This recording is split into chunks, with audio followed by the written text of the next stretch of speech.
lead, I went ahead and I started working on, I'm basically like doing a really heavy project on securing like police precincts, and I needed to figure out a solution that reduces the chances of people getting hacked.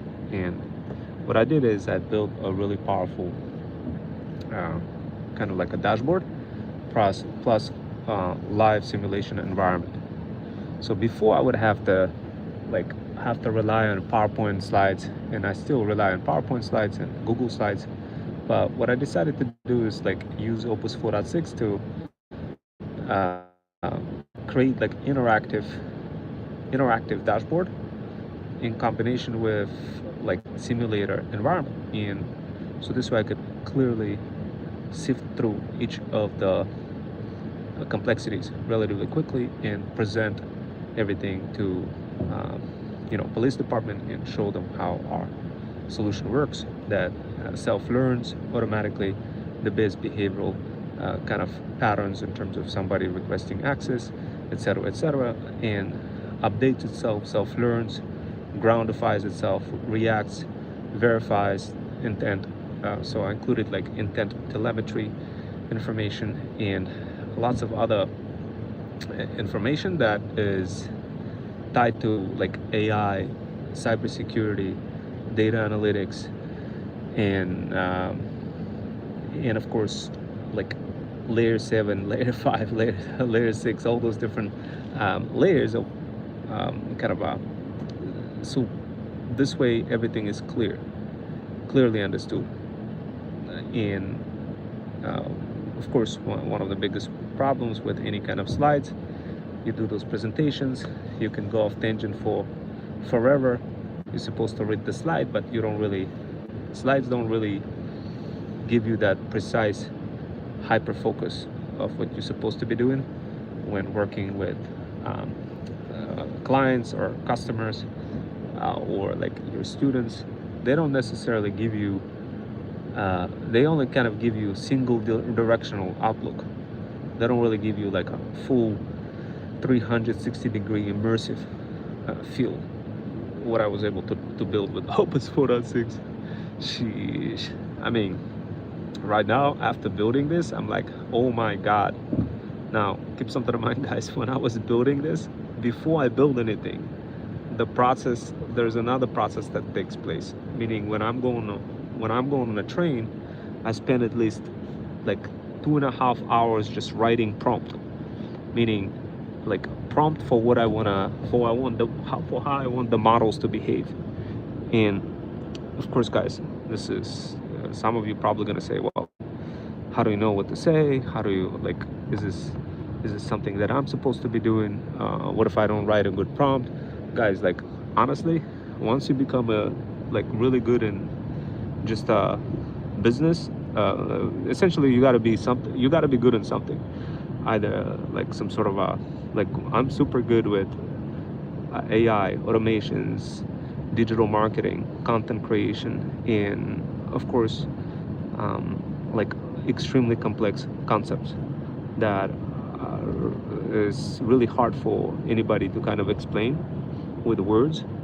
I kind of see them as patterns, and what I do is I replicate them in Opus 4.6, meaning my brain is like this. I have the ability of vector-based thinker. Many of my students who I came across kind of have like step-by-step kind of thinking, but there's some students that I came across who have really powerful vector-based thinking, and they're really like genius. When I came across, one day I remember I came across one student who didn't really want to study anything, but he was just building ships in a video game, and he managed to like outgun every other student that I had and still continue spending like 6 hours building ships.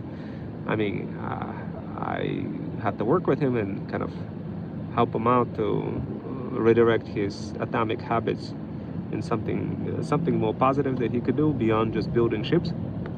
And you know, he became a pilot or something. He decided not to become cybersecurity. He became a pilot.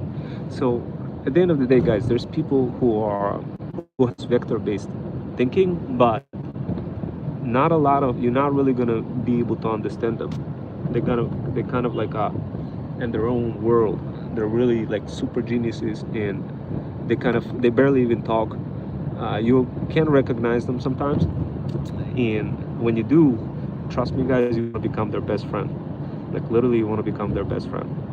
Now, over the years, I dealt with many different people who have those incredible kind of vertical based thinking expertise, and I kind of studied their patterns, and finally, I was able to kind of carry those patterns over into the models and use them with models like Opus 4.6 to include how they think directly in the model. And it becomes a beautiful thing, because like once you build something really, really beautiful with 4.6, you could pretty much just carry over that skeleton structure across cheaper models like Minimax 2.7 and use them for any kind of things. Now, it can be daunting to figure out like what can you use it for. The hardest part for many people is to figure out like how do I apply those models and how am I gonna make money out of it. But the truth is, guys, like the truth is you have to leverage this vector-based thinking to tap into like something that you enjoy doing, and just be willing to sacrifice the time doing it even if you're not getting paid, and be willing to do so for like thousands, 10,000, 100,000 of hours. And that's what I did. And by doing that, like I realized, oh my god, any kind of thing that I touch in a consulting world, it just becomes so much easier to like do. Meaning, this is why I could go on and just write 2-hour prompt and get like absolutely bonkers results. And of course, guys, how do you think Opus 4.6 became so smart? Well, because it's designed iteratively, meaning people add more logic, more firepower into it, and kind of keep wrapping it around different types of use cases, not just programmatically, but in a variable way, where you kind of like a spider that sort of like, think of it as when you throw a spider web on top of multiple use cases. And of course, guys, when you think like that, when you build any kind of models, it becomes relatively simple. Now, keep something in mind, not everybody using Opus 4.6. I chose to use it, I don't use it all the time, guys. I just used it for the simulation that I built for Attorney General just today, like while I was on the train. But typically, I don't use Opus 4.6. For anything OpenClaw or anything like this, I obviously use cheaper model, and they're just as good as Opus 4.6. But what makes them just as good as Opus 4.6 but gazillion times cheaper is your vertically oriented industry, plus some of those best practices for how to simulate the model, how to validate it, how to jump across problems and hoops, and how to use multiple methods of validation, and how to, like, at which point do you tap into the research.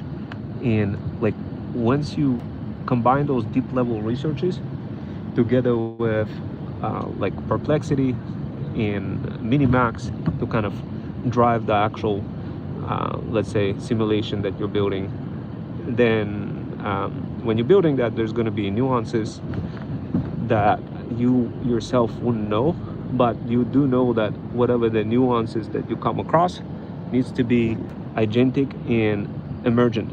So in simple words, when I started building those simulations, I didn't really say, oh, you know what, I'm going to build this. I kind of knew, like, I only get few words from CEO who tells me like, okay, Rome, this is the problem we're solving. Somebody got hacked. Can you go ahead and come up with a way to secure the entire perimeter? And that's pretty much all I get. I don't get much info. And what I do is OpenClaw is already supercharged with understanding, like, oh my God, there's a high priority thing. Rome Wells is going to be securing some insane insane government project, and immediately it begins like reinforcing and finding, searching, and figuring out like what to build, then compress whatever it built, and then build like another variation of that, and kind of sprawl its claws on top of it, on top of all of those scripts. So this way I don't fall into a script proliferation problem, and it creates more robust pipeline. And then it simulates each element individually, each part of the script individually, using multiple verification methods.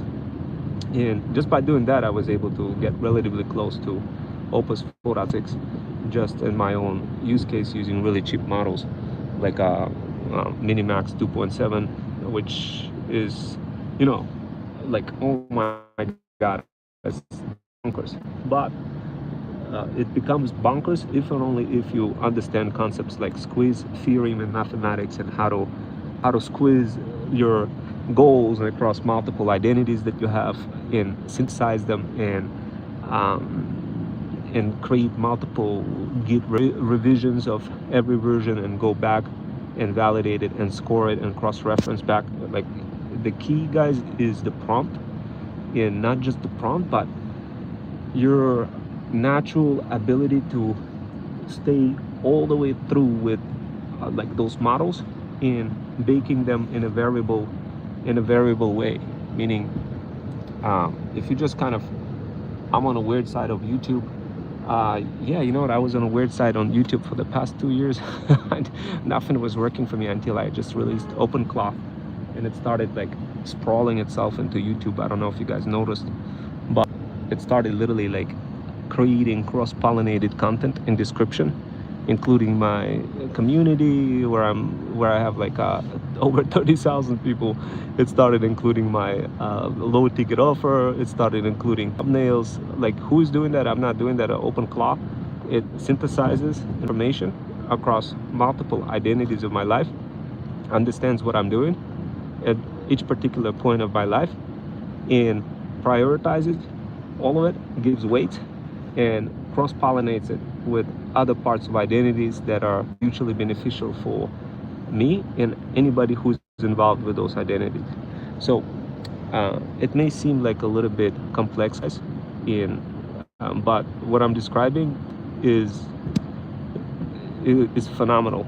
It's the before I felt like, before knowing this, what I'm describing to you right now, it felt like I was in a Stone Age. It felt like I was communicating with a bunch of geniuses who have amnesia. That's the best way I could describe like dealing with any kind of model. It doesn't matter if it's Opus 4.6 or if it's Sonnet, it doesn't matter.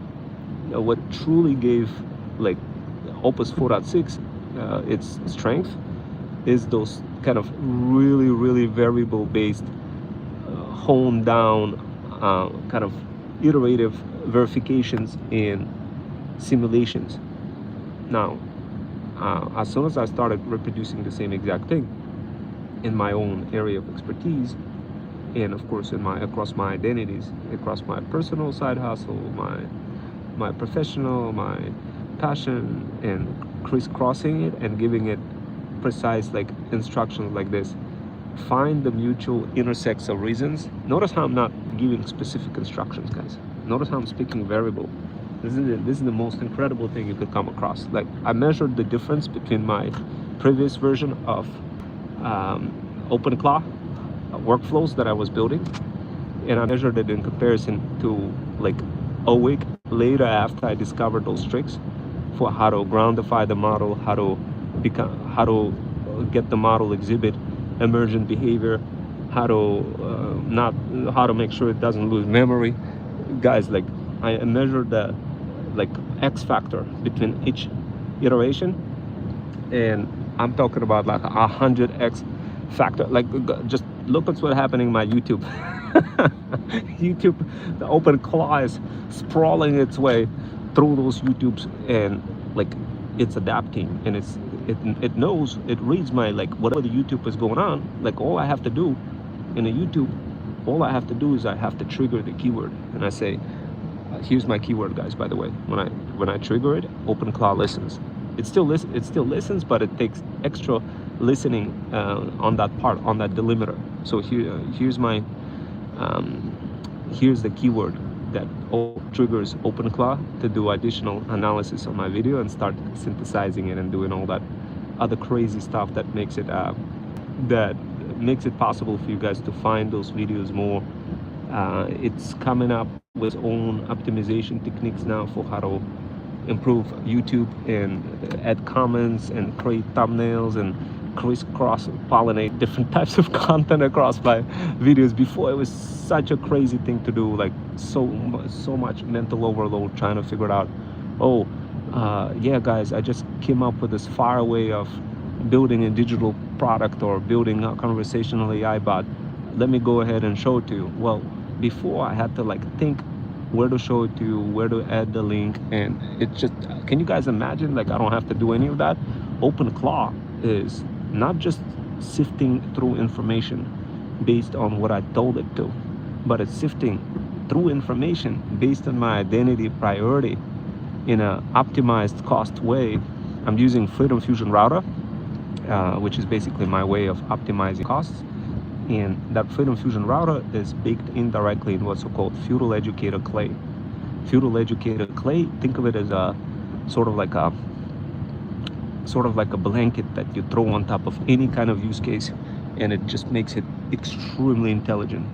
And it could be for any kind of business. It could be when I created that clay, I wanted to glue to any use case, so I was really specific with my instructions in terms of being variable based, being vector oriented, in terms of thinking how it's going to be applied for the whole, not just like the industry, but any kind of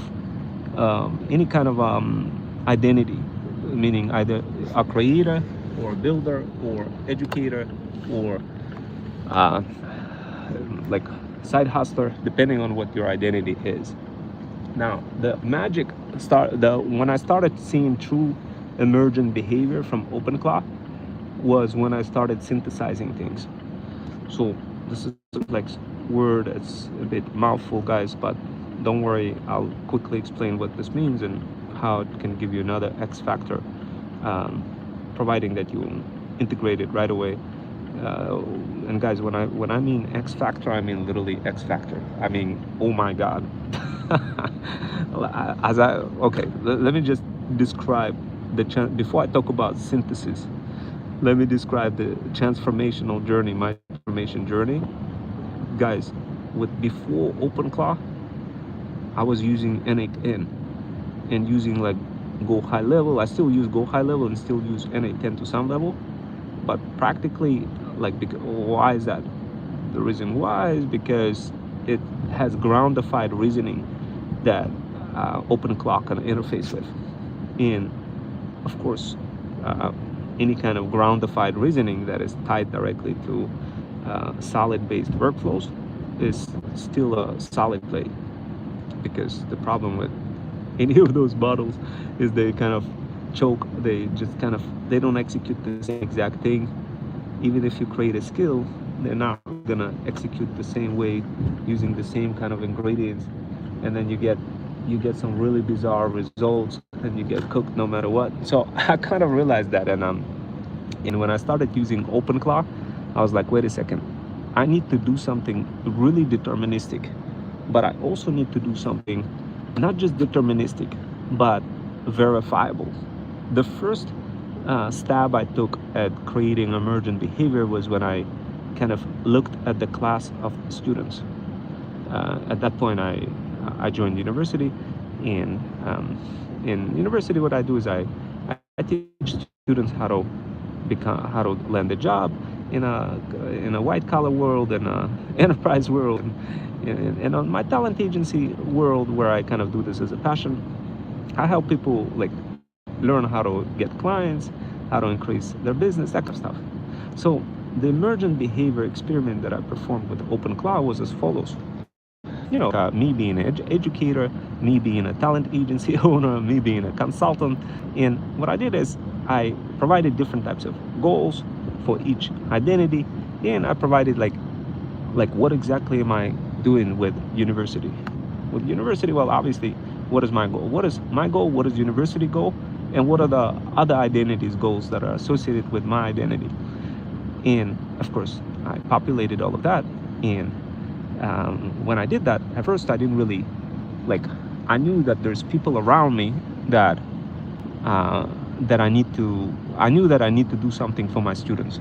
So the emergent behavior started taking place when I took collective feedback from students as they're learning through their journey, and as they're learning through Zoom online lessons.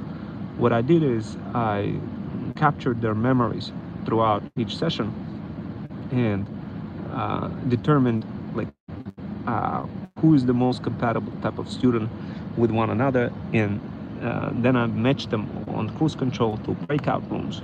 So this way they team up with one another and work through some of those simulation labs that will help them gain some of those real world experiences. So when I did that at first, what was happening, OpenClaw started creating lessons and quizzes, baking in memories of the students.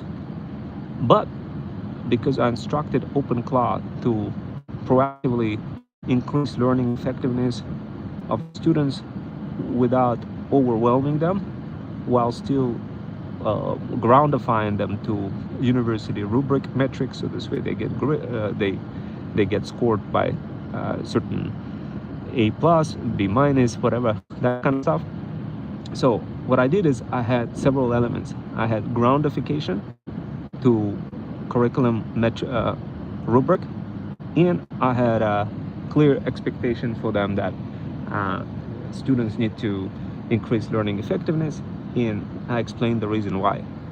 And what I did next is I said, look, here's how I'm planning on increasing their learning effectiveness. I need you to combine my other part of my identity, of my other life, and mix it together with what students are learning from my Zoom lessons every Monday and Wednesday. And obviously, for my consulting identity, right now I'm working on Attorney General, trying to secure some of those police departments. So it's really powerful use case, and my students would love to learn about it. But like, how did I tell OpenClaw to kind of factor in my other part of my life together with my other identity and make it emergent in a way where it proactively finds elements of whatever it is in my life and infuses them into those breakout room activities, simulation labs, lessons, quizzes, and as it builds an experience of students, it helps them build a portfolio so they land a better job. And of course, they're more motivated to learn from some of my real world experiences, because at the end of the day, when they start looking for a job, they're gonna reach out to me, they're gonna ask for a reference, and they're gonna obviously land a $250,000 job. Yeah, if they leverage me as a reference, if they use my use cases. I make it extremely, like, I bake all of that into a model and make it extremely relevant for each identity. So if you want to create emergent behavior, there needs to be variable-based shifted goals based on the overall journey, measurable journey that's taking place from point A to point Z. So I kind of knew that in the university settings, I'll just have a better time to be able to create that emergent experience, simply, and not only create it, but how is it truly becoming emergent? Like, what is the key here? Well, you see, guys, what really helped me out the most is the way I prompted OpenClaw. I told it to, look, you already know that I do consulting, you already know I do full-time job, you already know I'm doing all this, whatever. You know what? You also know that I have my luxury pet brand. You already know that I do car detailing. You already know that I do multiple side hustles. What I need you to do, instead of treating every one of those things separately, I need you to draw Venn diagrams across all of those areas of my life and how you're going to be finding about them, because guess what, you're listening to those, you're sifting through those YouTube videos like this one over here. So OpenClaw is interconnected to this video over here. So in fact, I'm gonna go ahead and display to you how I'm triggering this OpenClaw. So this way you could quickly be like, oh my God, this is bonkers. And I'm gonna give you a couple of examples, and then OpenClaw is gonna jump into YouTube video and is gonna add some links, etc. And I'm literally gonna explain, show it to you right now how I talk to OpenClaw, but I don't have to explicitly tell it like that. It will infer anyway, but this is my trigger word. So here's what I say. I have an idea. Let's begin. Okay, so analyze this video. Make sure that it's hyper relevant for Indies community. Create a quiz in Google Docs. Include the link directly in this video for people to better understand what this entire video all about. And of course, in the process of it all, add another link to my low ticket offer for Thread Stack. Create a powerful visual presentation for how I'm training OpenClaw, and show some images of OpenClaw and how I'm using Opus 4.6. And yeah, and then when this video gets published, proceed with it, and also make a comment with a pinned comment directly in this video, showing how, oh my God, like this video was fire. I learned so much for how to optimize this business multiple times, 10x, 20x, and give it something creative based on what you already heard. And then definitely notify me, and of course you already know that you have that part of that skill. Let Indies community members also know about it, so this way they can navigate directly to this video, take the quiz, what Ron Wells was talking about, how to create emergent behavior, and come back to me. So guys, what I just did, I provided the beginning and end statement, and what I did is I instructed OpenClaw to do certain things. Now OpenClaw is going to be like, here's what OpenClaw is doing. It's finding mutual dots of reasons across multiple videos relevant to the timeline and based on whatever is happening like in my life. Meaning it's not just picking something from, I don't know, 2 years ago, which is not as relevant as much now, but it's picking something that is right now, that is recent, and it starts saying, oh, how does this video relate to another video that Ron Wells created in a previously? Oh, let me go ahead and add another video as well into this video. Oh, but I noticed that there's lots of intersects between his university identity and his consulting identity. I think I could include some description that is hyper relevant for people who are trying to land some jobs and need somebody like Ron Wells to help them out. Oh, let me go ahead and do that.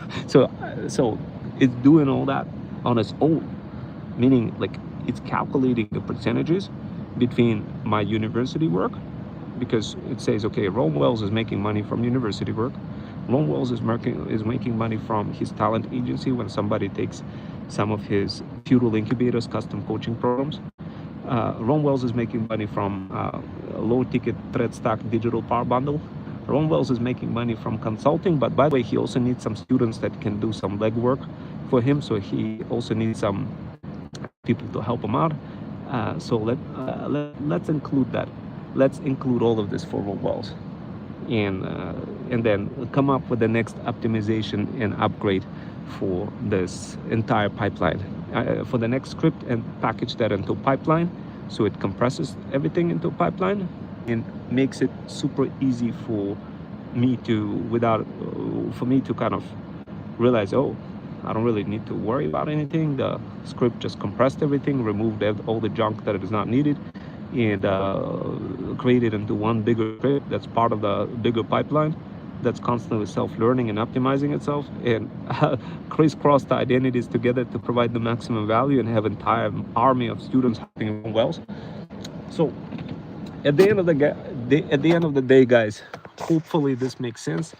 Now, to many of you guys, it probably won't make any sense, but to few, to a few of you, it will make sense. And when it does, you're gonna come back to me and you're gonna say, oh my God, I think I'm gonna start using Opus 4.6 and OpenClaw. Now, keep something in mind, guys.